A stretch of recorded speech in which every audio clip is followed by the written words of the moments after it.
Començarem l'acte. Si algú vol seure a la primera filera, tenim lloc. I si esteu més a prop, ja donem el pas a Docents per la República.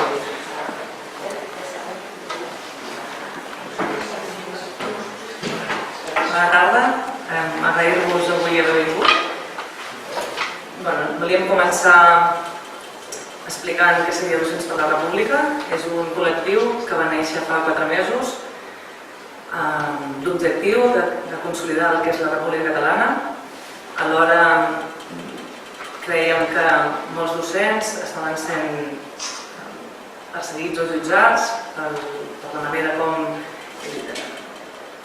de manera subjectiva, s'estaven generant els debats dins de les aules i en aquest sentit volíem donar suport a aquests docents, a tots els docents, i alhora el model d'escola catalana, que creiem que fins ara, juntament amb la immersió lingüística, ha servit com a eina de cohesió social i de plenitud cultural per a tots els alumnes, i en aquest sentit també un espai on tots els membres poguessin sentir-se acollits, sentir-se respectats i no jutjats, per dir-ho així. I actualment nosaltres tenim una estructura que va de baix a dalt, en el sentit que no tenim, quan ens pregunten quants membres som a Docents per la República, no podem dir una quantitat, perquè no tenim socis, ni afiliats, ni militants. Qualsevol membre que se senti Docent per la República ho és, i per tant pot seguir-nos a través, en el moment, de xarxes socials, com és Telegram o Twitter. A través d'allí nosaltres pengem totes les activitats o esdeveniments que organitzem o qualsevol rebuig, alguna notícia o algun acte que va apareixent, ho fem sempre a través d'aquests 2 canals. I si algú està interessat, doncs això, pot accedir a Telegram, Docents per la República, apareix al nostre canal, o a través de Twitter. Sí, ara sí, ho projectarem per si voleu, segurament els coneixeu, però aquest seria el canal de Telegram. Els canals són de difusió, per tant, tothom que s'uneix al canal rep informació i generalment hi ha la mateixa informació tant al Telegram com al Twitter, l'únic que al Twitter es poden retuitejar altres notícies o informació d'altres entitats, i nosaltres volem mostrar el nostre suport, doncs també consta a través de Twitter. Llavors, a part d'això, des d'aquests 4 mesos s'han organitzat diferents assemblees aquí al grup tarragonès. En el seu moment es va crear un grup molt gran, es va considerar dividir-ho d'alguna manera i es va dividir en els serveis territorials que existeixen actualment, i per tant nosaltres teníem el servei territorial de Tarragona, on dins de Tarragona tenim 3 grups de treball. Els grups de treball, si algú vol formar part, perquè és on hi ha la gent més activa, és on s'organitzen els esdeveniments. Per exemple, aquest esdeveniment s'ha organitzat a la grup de treball de Tarragona i des d'allí ja ho publiquem en els canals i ho fem oficial.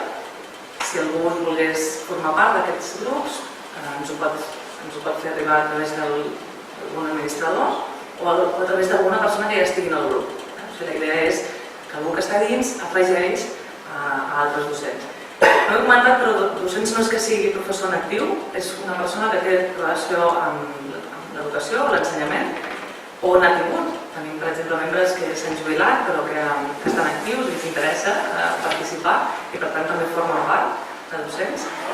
I no cal que siguin escoles, tenim gent que està a escoles d'adults, escoles de música, i no sembla docents que sigui només el docent en actiu només de l'escola, no és així. I llavors hem fet diferents assemblees. La nostra línia a seguir, tenim 3 línies. Una d'elles seria com enfoquem, quins temes pensem que ens uneixen. En aquest cas, un d'ells seria quina ha de ser l'educació de la República. L'altre és seguir lluitant per la immersió lingüística. Considerem que, ja ho he comentat, és una eina important, i història pedagògica. Moltes vegades potser ens falta saber d'on venim o què és el que ha anat succeint en el temps i seguir fent palès què és el que ha anat passant fins ara. La segona línia seria lluita ideològica, la xerrada d'avui surt d'aquí.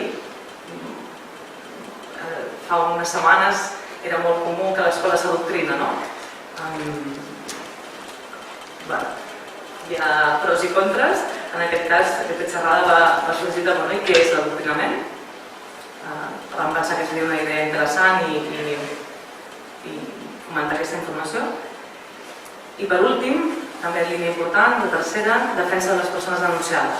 Com que ningú, o sigui, li pot passar qualsevol, que de sobte un dia li rep una denúncia, ja sigui d'un pare, d'un company de la pròpia escola, i què fa aquesta persona perquè no se senti desemparada, doncs tindrà tot el suport, en aquest cas del nostre col·lectiu, i tenim pendent donar una via de contacte, que aquesta gent es pugui contactar amb nosaltres, nosaltres puguem donar la informació que tenim fins ara o desviar-los a entitats jurídiques o hi ha entitats també de psicòlegs que li podrien donar aquest suport que en alguns casos necessita. Per part meva, aquesta via. Bé, bona tarda. Dir-vos també que Docents per la República també està en contacte amb diferents associacions que han anat sorgint arrel dels últims moviments, com CDRs o altres assemblees o Assemblea i Òmnium, que també ja estan actius de fa temps i que treballen coordinats amb tots aquests moviments. Sense més, passo a presentar Josep Barcalló, aquesta xerrada també l'acompanya. És una xerrada en defensa i també per reivindicar el nostre sistema educatiu i el sistema d'immersió lingüística català. Josep Barcalló i Valls va néixer a Torredembarra el 3 d'octubre del 58. És un polític, crític literari, escriptor i catedràtic de secundària. Va ser conseller en cap del Govern de Catalunya i d'Esquerra Republicana de Catalunya. És llicenciat en Filologia Catalana per la Universitat de Barcelona i màster en Estudis Superiors de Llengües, Literatura i Cultura Catalanes per la Universitat Rovira i Virgili. Ha treballat en l'ensenyament públic i en el camp editorial. En l'actualitat és professor de l'Institut de Ciències de l'Educació de la Universitat Rovira i Virgili. Per la part de la trajectòria política, va ser diputat al Parlament de Catalunya del 92 al 2003, afiliat des del 95 a Esquerra Republicana, conseller d'Ensenyament durant 2 mesos, ja que seguidament va ser nomenat conseller en cap des del 2004 al maig del 2006, director de l'Institut Ramon Llull del 2006 al 2010. A nivell local va ser primer tinent d'alcalde de l'Ajuntament de Torredembarra del 99 al 2003 i durant el segon semestre del 2003 vicepresident del Consell Comarcal del Tarragonès. Entre les seves obres ha publicat diferents obres com a crític literari, historiador de la cultura popular, com a assagista. Va escriure els diàlegs de la pel·lícula La Teta i la Lluna, de Vides Luna, i és autor d'una versió dels Pastorets de Josep Maria Auditor, Pastorets de Tarragona, que representa Tarragona des del 2001. Com a obra recent figuren les 7 vides de Pere Romeu, Indians modernistes i Sportsmen. És membre de la Colla Castellera, de l'Isla de Torre, de l'Any de Diables i del grup de portadors de l'Any Virgínia de Torredembarra. També és responsable de la Bienal de Castells de Tarragona. Gràcies. De la Bienal no, que vaig presentar la direcció arran del fet que l'alcalde de Tarragona va minusvalorar les càrregues policials i no va sortir en defensa de la ciutadania.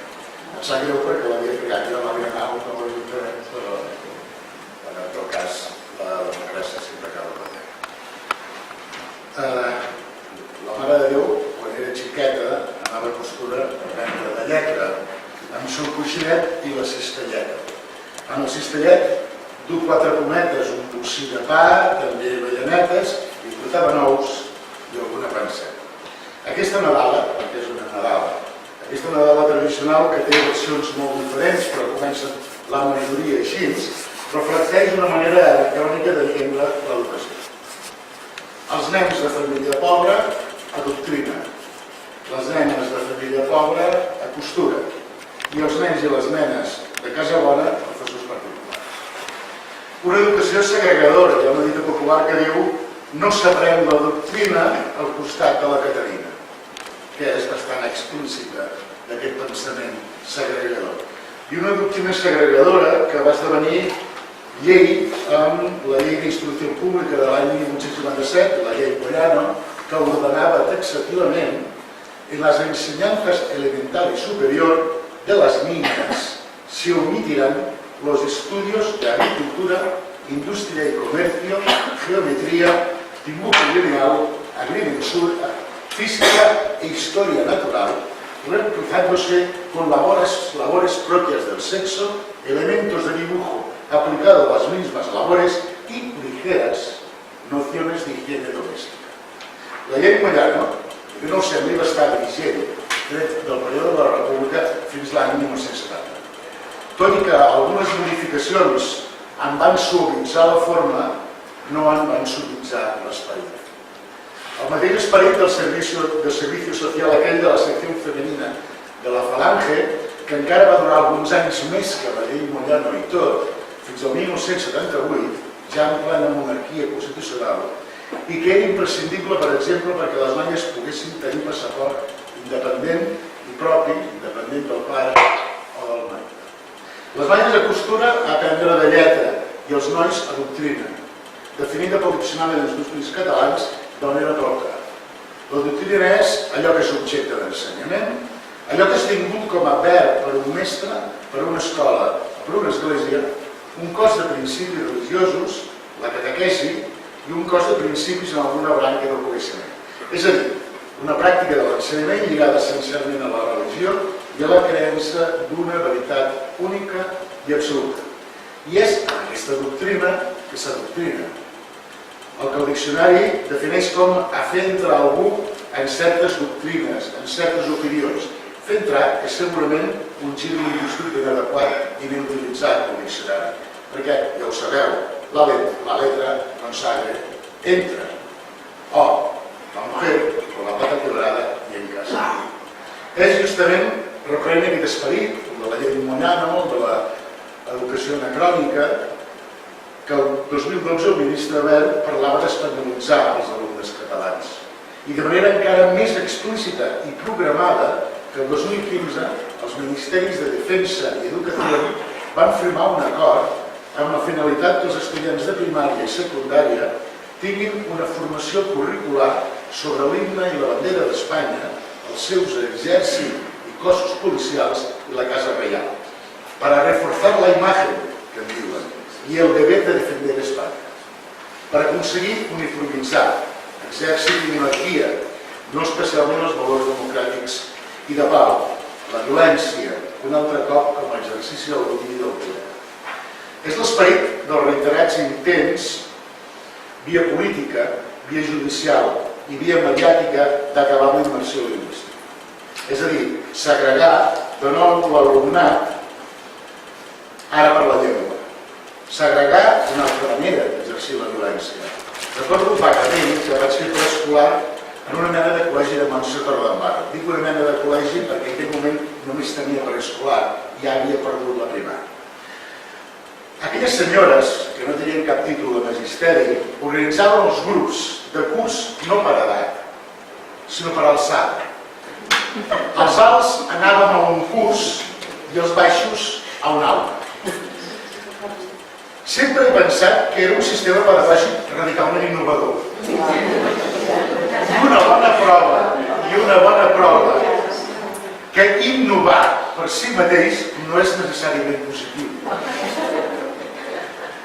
Després, la primària o el col·legi públic, on els grups del mateix curs s'establien ja no en funció de l'alçada, sinó en funció del gènere. Segregar per alçada, segregar per gènere, segregar per grup social, segregar per llengua, tant fa.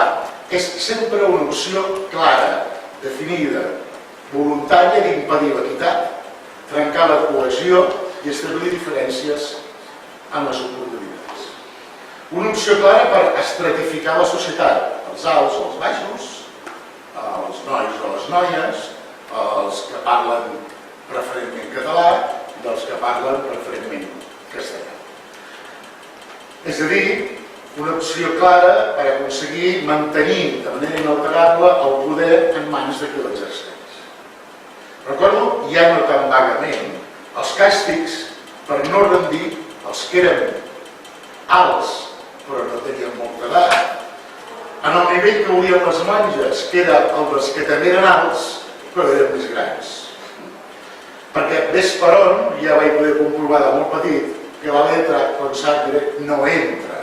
Us ho puc ben assegurar. Hi ha també, evidentment, una voluntat, en el tema de suprimir la immersió lingüística, una voluntat clara i decidida de minoritzar la llengua catalana i de mantenir el castellà en una posició de supremacia social i cultural. Allò que abans els sociolingüistes en deien diglòssia, que em van convèncer que existia, però que ara ha desaparegut del discurs lingüístic, allò que abans els sociolingüistes en deien diglòssia, que ara ells en diuen bilingüisme. És a dir, segregar la llengua, segregar per llengua en la societat, segregar la llengua en la societat. Per això fan discursos abrandats a Catalunya pel que anomena falsament un ensenyament trilingüe, que per ells vol dir arraconar el català. I per això mateix fan discursos abrandats al País Valencià contra l'ensenyament trilingüe, perquè en el País Valencià el que ha proposat el govern és justament donar més espais al valencià. Per tant, a Catalunya, a favor del seu trilingüisme, el País Valencià contra el trilingüisme és sempre el mateix, la voluntat de retornar la llengua del país i impedir que tingui més espais. És el supremacisme del poderós, és el seu esperit històric i recuperat generació rere generació d'imposar doctrina, d'uniformitzar l'ensenyament, de segregar l'alumnat, de retornar el català. A ells els deu semblar iconoclàstic fins i tot la doctrina pueril de Ramon Llull, que ja en el segle XIII, quan parlava de doctrina per als nens, a banda dels fonaments de la fe cristiana, que era l'única doctrina entesa fins al moment, i afegia gramàtica, dialèctica, retòrica, aritmètica, geometria, música, astronomia, teologia, dret, medicina i ensenyament de les altres religions que no era la resta. Massa obertura, Ramon Llull, per a ells, segur. Perquè la seva doctrina, la d'ells, no visitava la seva veritat, que per definició seva és única, unificada i unitària. Alguns també ho recordem. És la doctrina de l'una, grande i libre. Per això, seguint la seva doctrina, la de Goebbels, reiteren la mentida fins a convertir-la en veritat. Aquelles afirmacions impunes des del Congrés de Diputats fins a tertulis de televisions i ràdios amb un alt poder de conversió i audiència que arriben a sostenir que a Catalunya no s'ensenya castellà. Per això, fent de Goebbels el seu missal, acusen els altres de doctrinar, perquè saben que, mentre nosaltres ens hem de defensar, ells tenen tot el temps per imposar la seva doctrina. L'escola empresa globalment, més enllà de nivells d'ensenyaments, per tant, llar d'infants, col·legi, institut, ha estat un dels grans cavalls de batalla del debat polític aquests darrers mesos i víctima de l'agressivitat mediàtica i partidista que no ha dubtat en fer de les falses acusacions, la tergiversació i la manipulació l'arma per imposar un control extern de les aules, anul·lar la funció formativa de l'educació i convertir els centres en el rovell de l'ou d'una societat de ciutadans servils. Com a cirereta hi han sumat una persecució individualitzada del professorat, en base de denúncies i situacions judicials que no pretén altra cosa que instaurar la por com a garantia del silenci. Tot això té molts de perills. El primer, evidentment, la destrucció del model d'escola que hem construït. Perquè amb una simple ordre a l'empara de la seva aplicació inconstitucional de l'article 155 de la seva Constitució, creuen que poden desfer el que amb un consens pedagògic, social i polític molt ampli hem construït. Tant els fa això i tant els fa les evidències reiterades. Les evidències reiterades des de l'àmbit acadèmic i professional que l'assoliment de competències en llengua castellana a casa nostra és suficient i equiparable a d'altres territoris de l'Estat. Evidències fonamentades en fets i dades. Amb dades de l'Instituto Nacional de Evaluación Educativa del Ministerio de Educación, Cultura y Deporte, que assegura que els alumnes catalans tenen el mateix nivell de llengua castellana que la mitjana de l'Estat. Que el model educatiu català no té cap influència negativa per a l'aprenentatge de la llengua castellana en l'alumnat. Dades dels informes PISA de l'Organització per la Cooperació i el Desenvolupament Econòmic, l'OCDE, que asseguren que la llengua familiar, la que es parla a casa, no condiciona els aprenentatges de l'alumnat, que el model d'immersió lingüística no perjudica l'aprenentatge de l'alumne castellanoparlant. Dades del Consell Superior d'Avaluació del Sistema Educatiu del Departament d'Ensenyament, que asseguren que a Catalunya no existeixen dues comunitats en l'aprenentatge de les llengües. Dades del Centre d'Estudis d'Opinió de la Generalitat, que asseguren que no hi ha cap correlació entre l'augment de l'independentisme i l'escolarització del model educatiu català, que asseguren que l'escolarització en l'escola catalana no té gaire incidència sobre la identificació nacional dels infants i els joves. Les evidències, aquestes dades, que algunes són seves fins i tot, demostren que el model es valua pels alumnes. Són competents en les dues llengües en una societat que les té com oficials i que és plurilingüe. I a la vegada que és valuós per a la societat, perquè evita la segregació i la desigualtat d'oportunitats i ajuda a sostenir la cohesió. Tant els fa, però, perquè el seu interès no és l'escola, no és l'educació. Volen segregar, volen dividir, volen acabar amb una educació no doctrinal ni doctrinària. Volen mantenir la supremacia del castellà creant bosses monolingües en una societat que no només no ho és, sinó en una Europa i en un món que són per definició plurilingües. Acusen falsament de doctrinar perquè volen imposar la seva doctrina. Defensen un fals bilingüisme perquè volen els seus fills monolingües. Pitjor, volen abocar els seus fills a ser monolingües. Utilitzar la paraula a l'aula, fomentar el debat i l'esperit crític i expressar els valors democràtics de pau i de concòrdia forma part de l'univers que ens volen dir. Ens acusen d'adoctrinament perquè ens volen adoctrinats, com ens acusen de feixistes els que s'envolten de violents d'aquesta ideologia. Perquè l'escola catalana és integradora i lluita per la inclusivitat. És una eina de cohesió social i territorial i un motor de progrés personal i cultural. I tot això és el que no volen. Per això ataquen els seus professionals, les direccions i els claustres, els centres públics i els concertats que no se'ls sotmeten, la llibertat de docència del professorat i el projecte educatiu de cada centre. La nostra escola és una pedra a la sabata d'aquest vestit a mida que han volgut embastar per tenir acollada una societat servil, ancorada en el capaç, incapaç de tenir veu pròpia, feliç de veure's governada per corruptes, entretinguda amb lletres encarcarades dignes, que és capaç de dir a por ellos amb total impunitat i el que encara és pitjor, amb la inconsciència de ser-ne conscients. Una societat relligada jurídicament i travada judicialment, que perd el llençol democràtic a cada vegada que sotmeten les cada cop més esborreïdes llibertats. I l'escola, la nostra escola, els molesta. L'escola no té, però, els altaveus dels mitjans i no pot recollir tan fàcilment les seves solidaritats. Van amenaçar de tancar TV3 i au, correm tots. Amenacen de tancar l'escola. Però l'educació, com diu l'UNESCO, és un bé comú que ens ateny a tots i a totes. Un bé comú que ens volen arrabassar i subvertir. Un bé comú que s'estructura en un servei públic que volen controlar i adulterar. Per això la defensa de l'escola és també la defensa del país, de la societat, de la gent.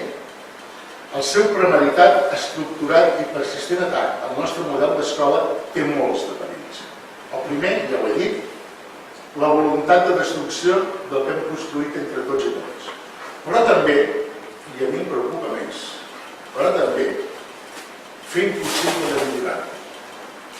Perquè el seu atac al model d'escola ens pot obligar tant a defensar la nostra escola que ens pot impedir una cosa urgent i necessària, que és millorar. perquè justament el nostre model d'escola ha arribat a ser el que és perquè l'hem pogut millorar constantment i perquè l'hem volgut millorar constantment. El nostre és un model establert a partir d'un ampli consens i que té com a representació d'aquesta àmplia majoria social l'àmplia majoria parlamentària que hi és favorable. Però no és ni pot ser un model estàtic, immutable, inalterable. La nostra escola té molts reptes i moltes necessitats de millora. Uns reptes i unes necessitats que demanen, en alguns casos, accions urgents i en d'altres, apostes sostingudes en el temps. Per exemple, és urgent la reversió de les retallades produïdes en la darrera dècada, tant les retallades pressupostàries obligades com les ideològiques volgudes, que de vegades s'ha aprofitat una cosa, les retallades pressupostàries obligades, per fer l'altra, les retallades ideològiques volgudes, fins a la incentivació dels processos reals d'innovació per assolir l'excel·lència, és a dir, del treball diari per sumar coneixements i habilitats de la manera més efectiva possible, tot consolidant l'aprenentatge personal de cada un. Des d'un replantejament de l'accés a la funció docent, amb una formació inicial del professorat més sòlida i més eficient, i aquí he estat políticament correcte, perquè segurament els dos més sobren. I dient a una formació del professorat sòlida i suficient seria més correcte. Fins a l'exigència del compliment rigorós del servei públic a tots els centres, sigui quina sigui la seva titularitat. Des de l'aposta per una escola plenament integradora, amb les eines per superar qualsevol segregació, fins a l'assoliment dels resultats que assegurin l'èxit escolar, l'acadèmic, però també el social i el personal de cada alumne, que aquest és l'èxit escolar, no només l'acadèmic. Des de l'aprofundiment de l'autonomia real i efectiva dels centres, que vol dir l'autonomia dels centres, no l'autonomia de la direcció dels centres, fins a la consolidació d'uns projectes educatius de ciutat i de territori que relliguin escola en context, educació en realitat social i econòmica, que configurin un projecte educatiu de país amb el convenciment que l'alumne és l'objecte i el subjecte de l'educació, el professorat la garantia de l'èxit escolar i el centre el fonament del sistema. I una administració que actuï al seu servei, alumnes, de professorat i de centres, pare i tot. Si em permeteu una altra de peu de pàgina, en aquells 2 mesos que vaig ser conseller d'ensenyament, que em sembla que no van arribar a ser 2 mesos, a vegades, ja ara passa poc, però a vegades la gent m'aturava i em deia has estat el millor conseller d'ensenyament que hem tingut i és clar, que en 2 mesos no he tingut temps d'equivocar-me. Cosa que he conegut amb un conseller que en 2 mesos s'ha equivocat. Això és una altra cosa, però 2 mesos en principi no pots tenir temps d'equivocar. A les primeres reunions que van fer el Consell de Direcció del Departament, jo vaig dir, què hem de fer en aquests 4 anys que figurava que teníem per fer? Primer, essencial, fonamental, que l'administració no molesti el sistema educatiu. Primer, si aconseguíssim que nosaltres, administració, no molestem, ja és un pas revolucionari. Segona cosa, si hem de prendre una decisió que afavoreix l'alumnat però no afavoreix el professorat, prenem-la, perquè l'alumnat és el subjecte i l'objecte del sistema. I per tant, sisena hora. Per exemple. Si hem de prendre una decisió que afavoreix el professorat i no afavoreix l'administració, prenem-la, perquè el professorat ha de garantir l'èxit del sistema. I que aquests haurien de ser els criteris d'actuació de l'administració educativa. Amb un tercer criteri, l'administració s'ha de territorialitzar, el territori ha de tenir preses de decisió i tot s'ha de fer sempre a partir d'un projecte educatiu. El projecte educatiu de país, que és la suma dels projectes educatius de territori, que són la suma dels projectes educatius de centre. L'educació és un bé comú i nosaltres n'hem estat conscients com a país de fa molts anys.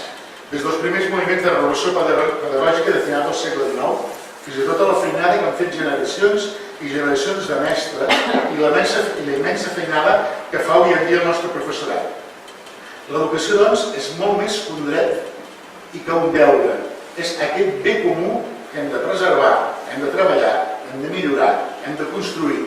I aquest és el motiu de la xerrada d'avui. I no hem de deixar que ho destrueixi.